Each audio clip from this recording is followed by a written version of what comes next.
These are the top 10 films of 1992. When I say top, I mean my personal favourite films. It was a great year for cinema, so there's going to be loads of movies I've left off, so please include your favourite films down below. And if you like these videos, consider giving this a like and subscribing. Cheers! In at number 10, Hard Boiled. John Woo's last great Hong Kong movie before taking his guns and doves to America. Chow Yun-fat stars as Tequila, a charming clarinet-playing cop with a huge body count. He teams up with Tony Leung's undercover cop to take down a group of gun smugglers. It has Woo's usual bromance themes and bombastic shootouts.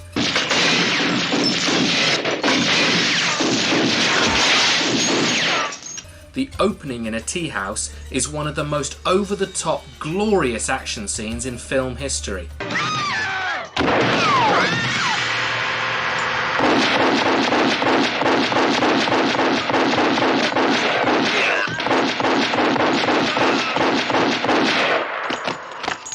The energy of Hong Kong cinema of this period is intoxicating.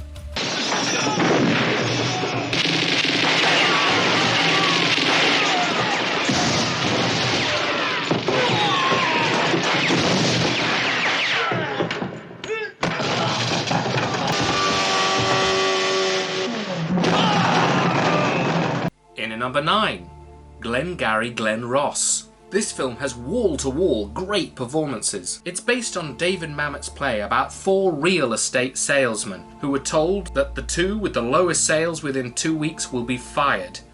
So often films based on plays feel a little static, being incredibly wordy and only set in a few locations.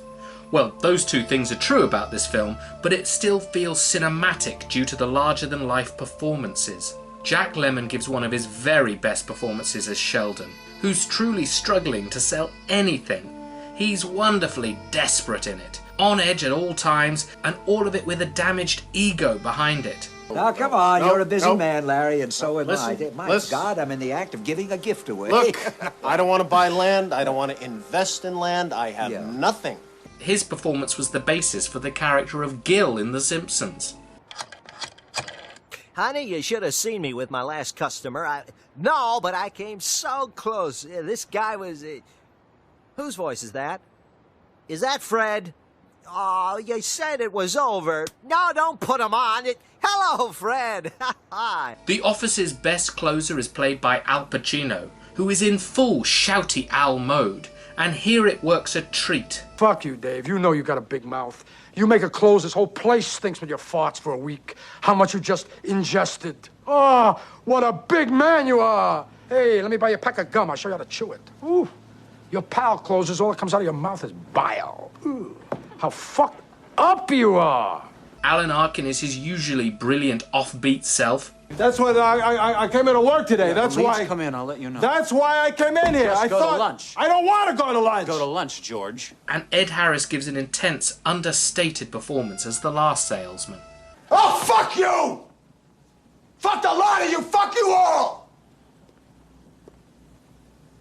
And in one scene, Alec Baldwin is unforgettable as a horrid man sent in to motivate them in the most unmotivating way. I made $970,000 last year. How much you make? You see, pal, that's who I am, and you're nothing. Nice guy? I don't give a shit. Good father? Fuck you. Go home and play with your kids. You want to work here? Close! In at number 8, Bram Stoker's Dracula. This is my personal favourite adaptation of the 1897 novel. Francis Ford Coppola's film is super OTT. It features some terrible performances, and it even invents a romantic plot point with Dracula, yet still manages to be one of the closest adaptations of the book. It's a beautiful film to watch, with gorgeous cinematography and truly wonderful in-camera effects that make this version kind of timeless. There have been many great performances of the big bad vampire. Bela Lugosi. This is very old wine. Christopher Lee. But for me, Gary Oldman goes so far with it that I find it both scary and hilarious to watch. It is no laughing matter. Indeed, as a teenager, I found the film to be kind of unintentionally funny. The children of the night. What sweet music, Dagmar. Music. Both Keanu Reeves and Winona Ryder give truly diabolical attempts at English accents, but I find them both so likeable that I've learnt not to care. I know where the bastard sleeps. I brought him there. To Carfax Abbey. Anthony Hopkins chews the scenery, giving my favourite Van Helsing performance. We're strong in the Lord and the power of his might. Ex umbris in luce! Tom Waits is suitably mad as Renfield, and as a teenager, I found Monica Bellucci absolutely mesmerisingly beautiful, up until the point where she eats a baby.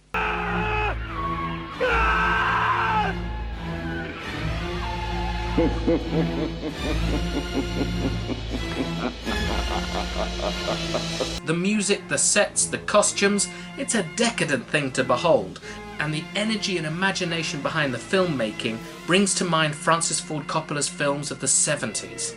It's not a perfect film, but it's a beguiling one.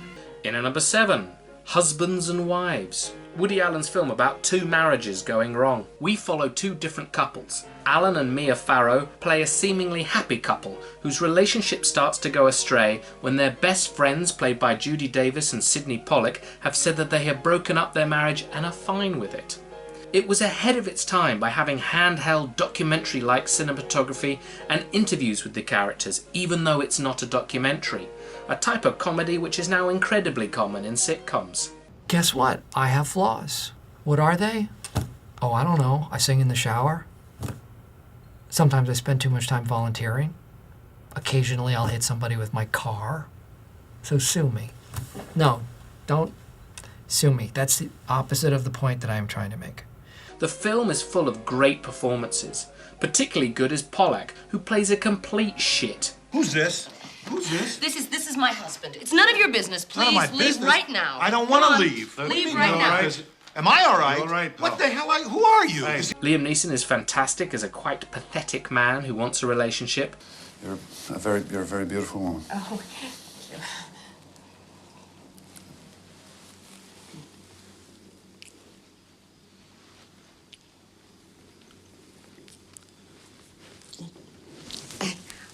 I can't go so fast. I'm sorry. Lovely.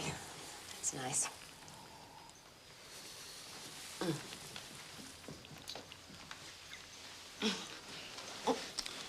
Okay. What's the rush? I'm sorry. I apologize. And Juliette Lewis, who continues her trend in the early 90s of giving a brilliant performance. Here, as a young student, Alan falls for. I mean, yes, I do love the way you write and everything. I had some criticisms, but overall, the thing was just... had criticisms, obviously. You know, what were they? You told me you told me it was a great book. Yeah, it's wonderful. And I never said great. I said it's brilliant and it's alive. And, you know, that's not what we're not arguing about whether it's brilliant or not. Triumph of the Will, it was a great movie, but you despise the ideas behind it. In at number 6, Police Story 3, Super Cop. My favourite Jackie Chan movie. This third Police Story film takes Chan's cop from Hong Kong and throws him into an international action epic. Chan's character, who is considered a super cop, is sent to mainland China to go undercover with a gang. His mainland contact is played by the marvellous Michelle Yeoh. The two of them work together to take down the gang in China, Thailand and Malaysia. Chan and Yeoh have great chemistry and are both hugely charismatic, but where this film really excels is in the action.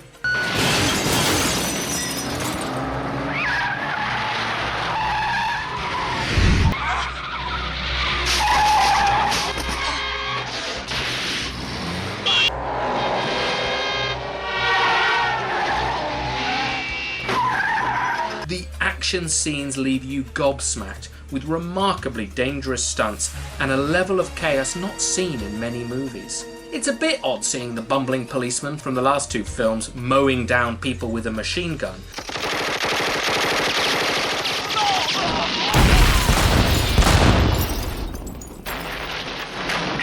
But they are thrilling sequences nevertheless. The ending is one of the great climaxes in action cinema. Michelle Yeoh drives a motorbike onto a moving train. Watching the outtakes at the end, it's amazing to think she was actually doing it. Chan was worried he'd be overshadowed by this, so decided to dangle from a helicopter not to be outshone. Police Story 3 is Hong Kong action at its best. Also, the American version had Tom Jones sing a version of Kung Fu Fighting, which is something. There was Funky Jackie Chan on a mission from Hong Kong. He said, "Here comes the big boss. Let's get it on." Here are some other notable releases of 1992. Rob Reiner directed the courtroom drama A Few Good Men, which featured an excellent cast. You can't handle the truth. David Lynch returned to Twin Peaks with the marvellous Fire Walk With Me.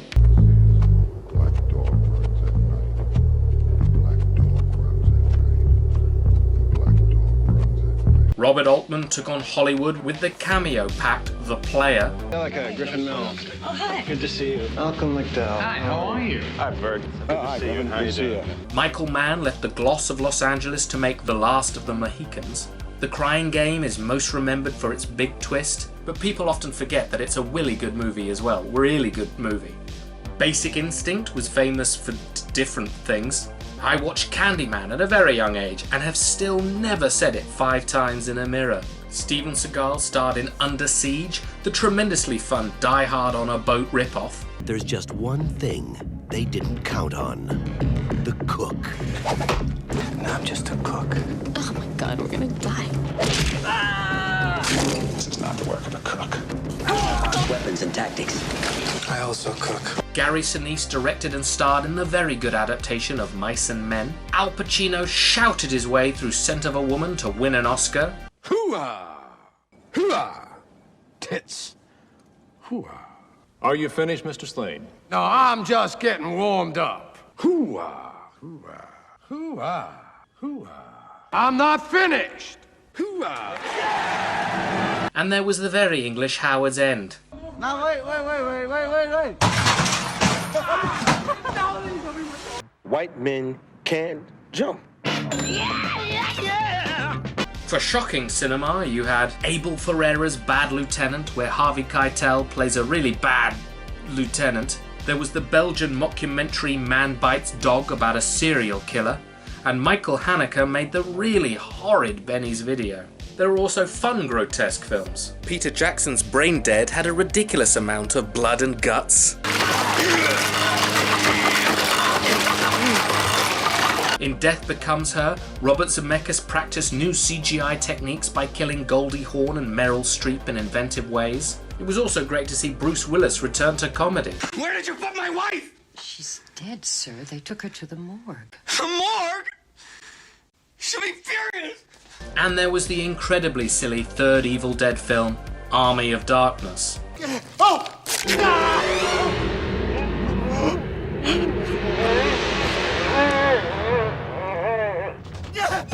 Oh, dear God, it's growing bigger!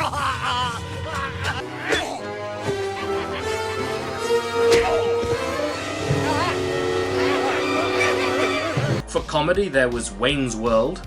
5, 4, 3. There was also Sister Act. This is gonna be hell. Tell me about it. And in my mind, the most underrated film of 1992 was Toys, a visually inventive, unique comedy starring Robin Williams. Toys! Williams also provided the voice for the genie in Disney's excellent Aladdin. And who knew the Best Christmas Carol adaptation would star Michael Caine and the Muppets? There were some pretty disappointing sequels. Alien 3, or Alien Cubed as it was written, didn't hit the heights of the first 2 films, but newcomer David Fincher did bring a uniquely hopeless tone to the movie. Home Alone 2 just gave us more of the same. And Lethal Weapon 3 didn't really work like the first 2 did. Here, the 2 lovable protagonists just come across as 2 really nasty cops. License for jaywalking? Yeah, jaywalking. I don't have it on me, okay? I wasn't driving, okay? I was walking. What do I need, a walking license now? Let's just shoot What is he, crazy? Get out of the way, Roger! I'm gonna drill him! We can make it look like suicide! Get out of the way! We can make it look like suicide! The video camera! video cameras. I don't care. I'm still gonna drill it. Get out of the way. Get out of here before my partner kills you. No, that way. Not that way. This way. This way. Over there. Go right now. Run. Right there. Yeah. And my favourite trailer for a bad movie was for Free Jack.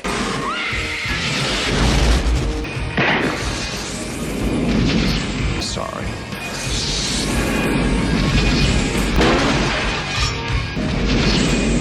Welcome to my mind. Don't resist. Lose your mind, and you can live forever.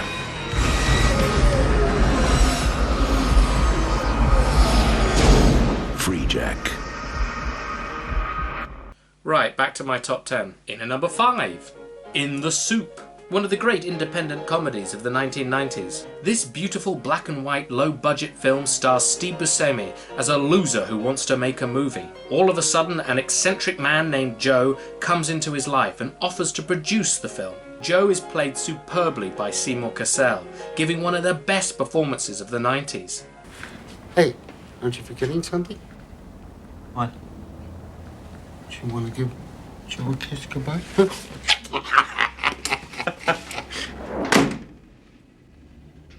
Joining them are some of the usual faces from the New York independent film scene of that time, including Sam Rockwell. You okay? What are you doing? Huh? What? Elizabeth Bracco, Jim Jarmusch. We got a dog that can read your mind. And giving a scene-stealing performance, Stanley Tucci. My wife. She eats me. She what? She eats me. Eats me. Eats me. Eats me. Eats you? Yes, she's violent. Violent, terrible. Angelica? Is your wife? It's an offbeat film and an incredibly funny one that is also strangely touching. Buscemi is in love with his neighbour played by Jennifer Beals, but the real love story here is between him and Cassel's character. The relationship is marvellously moving. We're finished. I don't want these drugs in my house. No, I don't either. Ooh, drugs are so bad. But I'm going to turn them into money. Huh? In the Soup is an underrated gem of a movie. In at number 4, Batman Returns. I have a huge amount of nostalgia for this second Tim Burton Batman movie. I was too young to see it in the cinema when it came out, but I remember it being in cinemas and being a big deal. One of my earliest memories is that of envy, when my 6-year-old cousin said she got to see it, as in Australia you could go to a 15 if accompanied by an adult. In 1992, the astonishing Batman the Animated Series was on TV, and we had the 1989 film on VHS, so Batman was everywhere and meant a lot to me. When I finally saw Batman Returns after we taped it on TV a couple of years later, it didn't disappoint.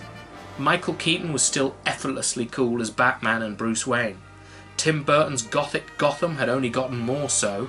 Danny Elfman's score was even better than the first film, which is pretty amazing, and the new villains managed to fill the shoes of Jack Nicholson's Joker. Danny DeVito's Penguin is nothing like the comic book character. The gentleman villain who likes birds is replaced by a sewer-dwelling monster who ate cats as a baby.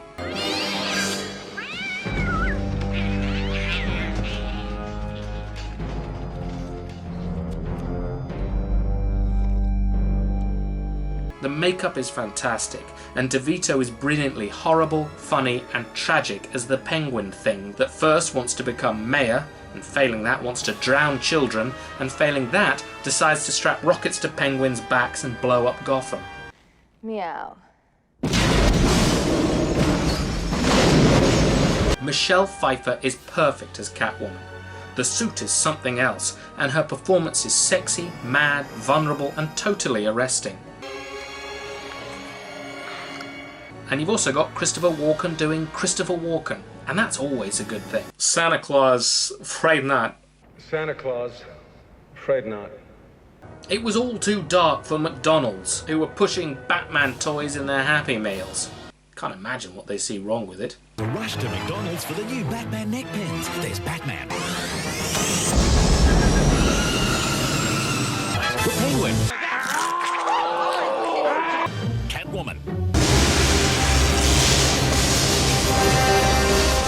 Value meal or extra value pasta dinner, because what you want is what you get at McDonald's today. Meow. And this ended up being the last Burton Batman. I've always wondered what his third film may have been like, and it's fun to think about it, as his 2 Batman movies played such an important part in my childhood. In at number 2, Malcolm X.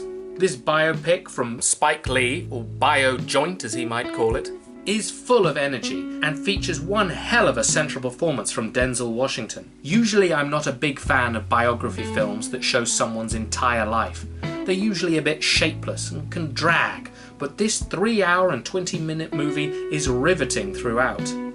Much like Do the Right Thing, there is energy, great music, inventive editing and camera movements that make it a rush to watch. It's also filled with outstanding performances, with Washington at the centre giving it a tremendous amount of weight, showing the character in various stages of his life, the times where he had a serious point to make and could make it better than almost anyone, and even the times in his youth where he was just out for himself. Malcolm X was a fascinating person, and you needed a filmmaker at the height of their power to pull off his story, and that was certainly Lee in the early 90s. You can feel his passion, and he even gets a cameo from Nelson Mandela in at the end. Powerful, fascinating and entertaining. Astonishing filmmaking. In at number 2, Reservoir Dogs. Quentin Tarantino shines with his directorial debut.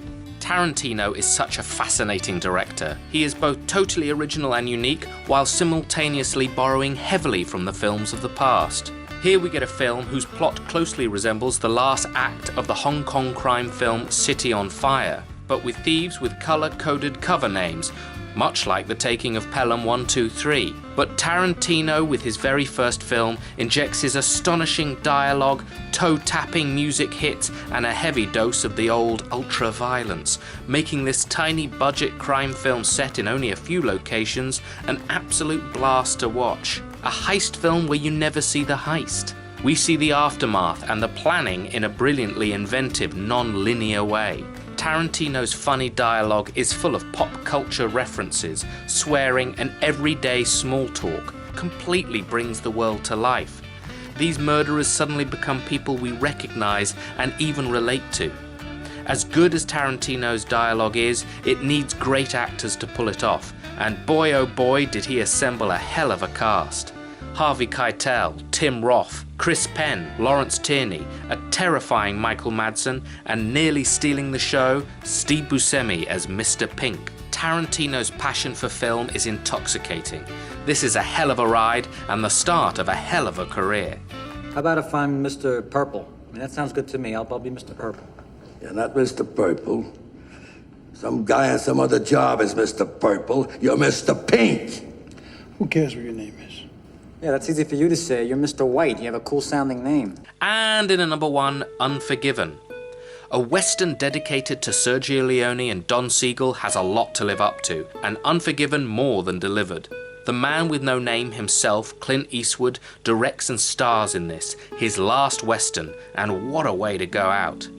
He stars as William Money, a former outlaw and a particularly awful one apparently. I've killed women and children. Killed just about everything that walks or crawled at one time or another. And I'm here to kill you, Little Bill. But now he is a widower, raising 2 young kids while farming pigs. But he picks back up his guns to claim a bounty. A drunk in the town of Big Whiskey scarred the face of a prostitute after she laughed at the size of his willy. Money rides out with an old friend played by Morgan Freeman and a short-sighted kid with murder on his mind. It is an anti-violence picture that does away with the notion of the good cowboy in a white hat shooting the bad cowboy in a black hat. It's about the horrors of violence and how it can escalate. It works brilliantly in this fashion, although you can't help but get excited when Money's former skills at killing come back into play, something I doubt the screenwriter intended. You just shot an unarmed man. Well, he should have harmed himself. I don't think Eastwood has ever been better in his acting or in the director's chair. It is a beautiful looking film with a stunning score. The whole cast is astonishing. Morgan Freeman at his best, Richard Harris plays a boastful British gunslinger. Now, a president. Well, I mean, why not shoot the president? And giving one of the greatest performances for my money of the 1990s, Gene Hackman as the tough, no-nonsense sheriff of Big Whiskey, Little Bill. You just kicked the shit out of an innocent man. Innocent? Innocent in what? Unforgiven is a revisionist western that feels totally new while bringing to mind the classic stately films of John Ford, the dynamic spaghetti westerns of Sergio Leone, and the violent, tragic movies of Sam Peckinpah. I love a good western, and I adore this great one. Well, I guess they had it coming.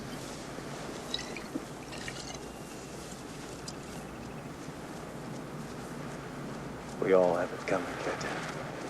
Right, so counting down my top 10. In at number 10, Hard Boiled.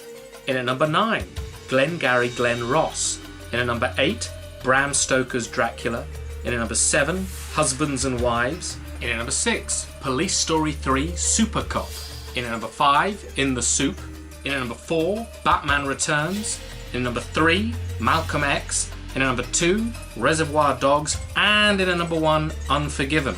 Well, those are my top 10 films of 1992. What have I missed out? Loads, probably. So what are your top 10 films of 1992? Cheers. Everybody was kung fu fighting.